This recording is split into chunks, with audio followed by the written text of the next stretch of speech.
Hi, this is Catherine Dubberly, the Answer Lady. I'm working on an exciting new pattern that is a very bulky pattern, and it involves cables and fair isle. And I wanted to be able to use it on the all-in-one board along with the board that I initially designed it for, because so many people enjoy their all-in-ones. So here is my experiment in using the all-in-one board in a completely new way. Hope you find it entertaining and useful. Okay, here's a long all-in-one board, and those little holes should normally have the bolts going through them, but you can see I have them misaligned on purpose, and I've just used a length of yarn here to tie the board in the position that I wanted it to be, with the pegs alternating. A more secure way to do this would be with pull ties, and an even better way would be to choose a new location and drill a hole that will fit the same bolt straight through both pieces in this alignment.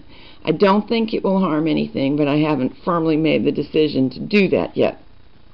However, with my yarn in place, we can experiment with knitting. Here's what I'm doing. I'm making a cable that is going to show up on the purl side. The reason for doing it this way is we won't have to purl as many stitches if we use the reverse of the knit side as our right side. I have it set up so that all the cable crosses take place as after we have wrapped to the right. So I'm going to slip the first stitch, meaning just don't knit it on that end, and wrap in this continuous U-wrap way, which is used by some other knitting boards and has not been practical for the all-in-one, but it is for doing this. These 4 stitches are going to be purled, and they're going to show up as knits on the back side, but I am going to cross them with these 2 stitches and these 2 stitches so that my cable expands like this one has done down here. Therefore, the 2 stitches prior to the purl stitches need to be loose, so I'm going to E-wrap them. Let's go ahead and knit all this over so I don't have to keep a finger on it. The point of E-wrapping is that it uses a little bit of extra yarn. We can unwrap the twist in the E-wrap when it comes time to cross the cable and make use of that, because this is going to require quite a stretch. Now, these next 4 stitches need to be purled, and they need to be loosely purled, and I've been working out how to do that, and here's what I've come up with. I'm setting up a purl stitch here, and I'm going to set up all 4 before I take them off the peg and knit them over, so that I can compare the length of the loops that I'm making, make them longer than I normally would, so that they will cross easily.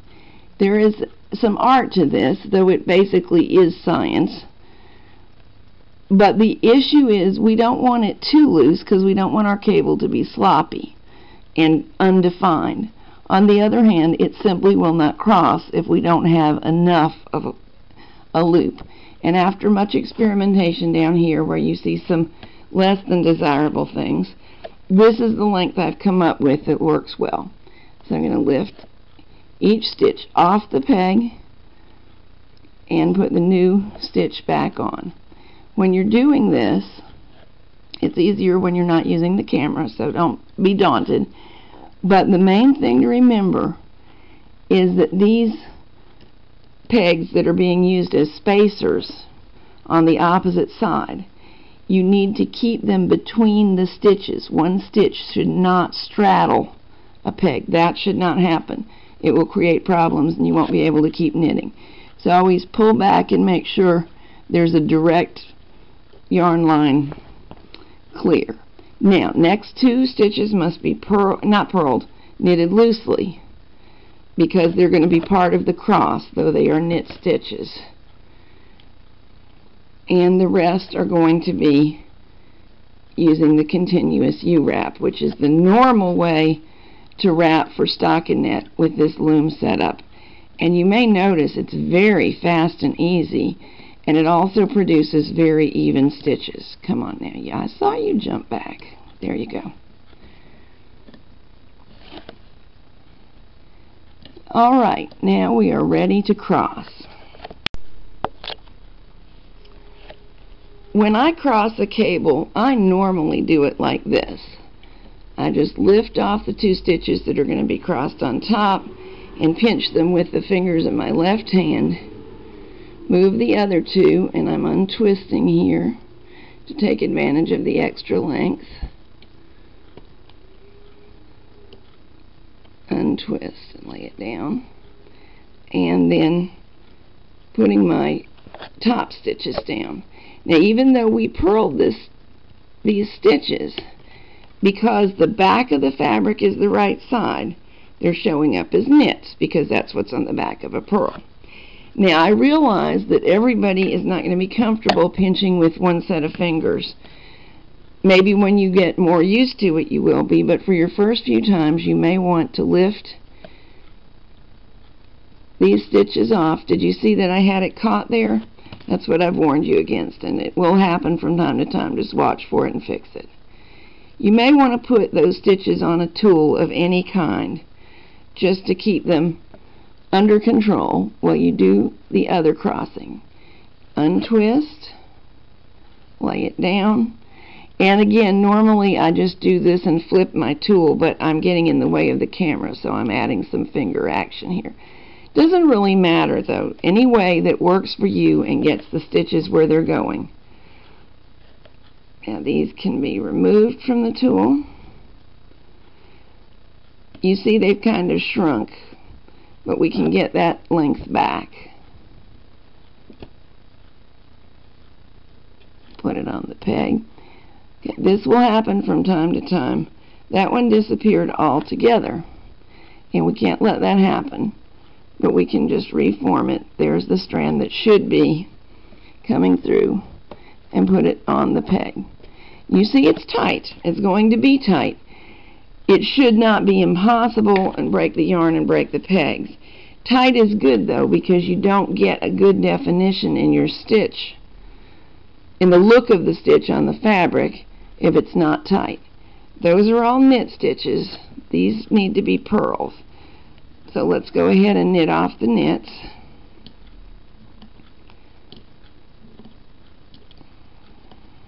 There we go. Now on the return row, going to the left, this particular pattern does not involve any cable crosses. So I don't need to elongate the stitches. I just want them the normal size. There's a purl. There's a purl. These 4 stitches are knit stitches, the next 4. So continuous wrap, 2, 3, 4. Using the second set of needles as spacers that we wrap around rather than to knit on. I said needles, and you probably think I should have said pegs, which I should. For a while on some brands we called the pegs needles, and I've never gotten quite out of the habit. I'm ready for my next 2 purls at normal tension, normal size.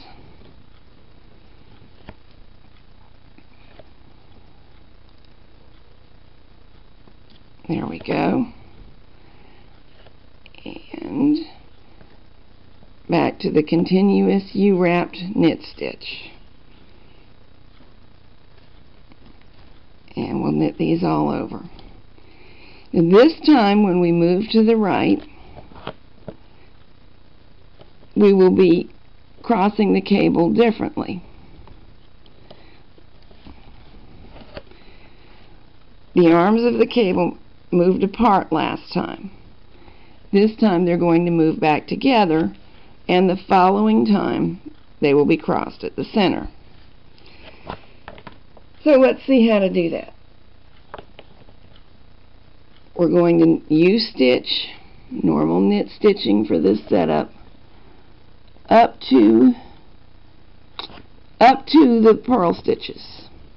Again, the purl stitches need to be loose, so I'm going to elongate them. But in this case, there are only 2 purl stitches together because we've put knit stitches in between them. So I'm setting up both of them, lifting them off and resettling them. Now there are 4 knit stitches, 1, but these are going to be involved in the cross, so we will E-wrap loosely. 2, 3, 4. Let's knit them over. You can actually, using this method of knitting, set up an entire row and then hook it all over. But for control while I'm filming, I have decided not to, and it's entirely your choice whether you do anyway. Purl, purl, make sure they're both on the loose side and the same size. Replace them. And the remainder are normal knits.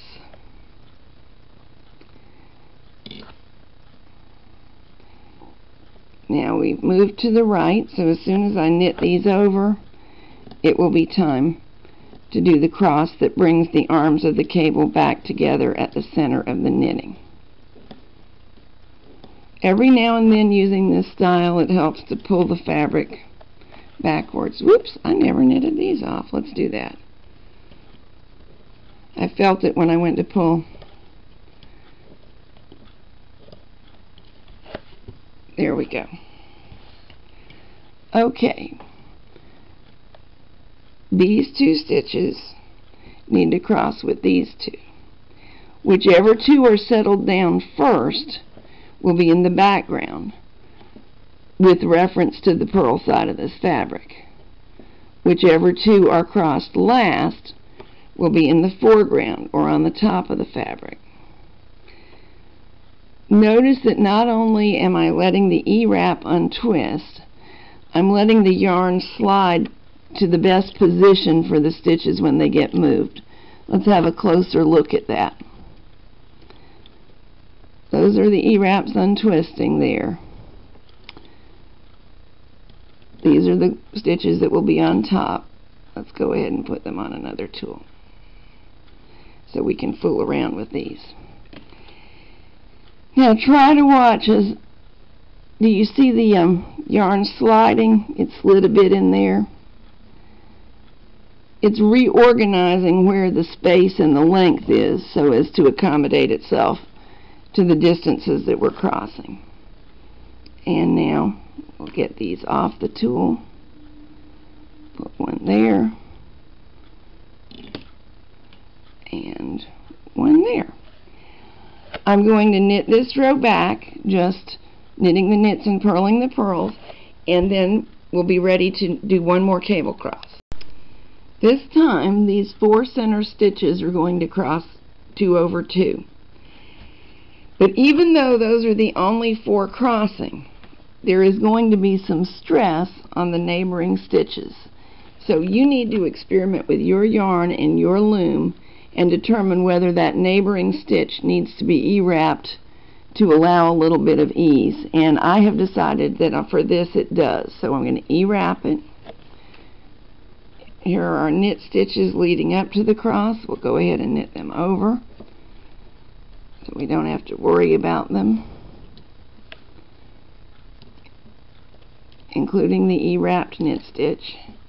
Now we're ready to knit 4 purls that need to be loose because they're going to be crossed. And we'll set them all up, even them up, and then take care of the rest.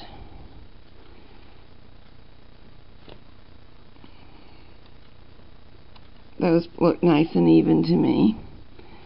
I'm going to give just a little more looseness. This is a tough cross.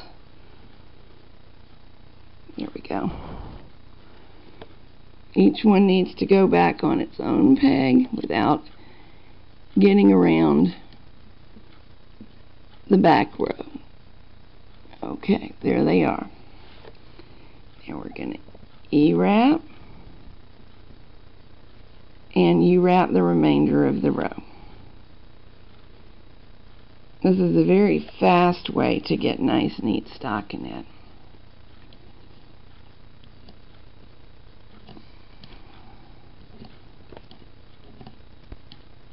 Okay, just about time to make the cross.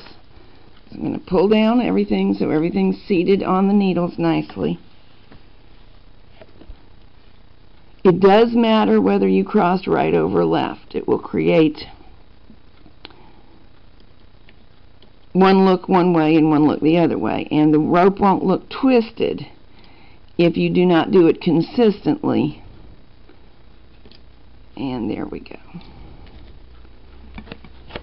Isn't that coming out pretty? I do believe that this pattern is going to work for the all-in-one setup in this unusual way. It also works on a Noble Knitter, which is set up for what I think Noble Knitter calls quick knit or easy knit, and it works beautifully on the Kiss Loom, which is what I actually started out on. And while I think everyone would enjoy having a Kiss Loom, I know that everybody doesn't have a Kiss Loom, so I wanted to make it accessible to as many people as possible.